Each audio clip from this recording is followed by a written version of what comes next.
Welcome. In this tutorial, I'm going to show you or teach you how to check all saved password on Google Chrome. So if you want to know how I did it, just keep on watching. So first of all, you want to open your browser or your Google Chrome and then click on the three little dots at the upper right corner of your screen beside your profile picture.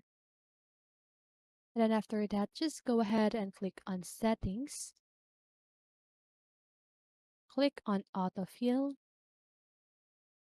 and here click on Password Manager. So here you can see all of your saved password on the sites, username, and your password. And here you can also see the never saved section. So that means that you didn't save your password on these sites. So that's it. That is how you check all saved password on your Google Chrome.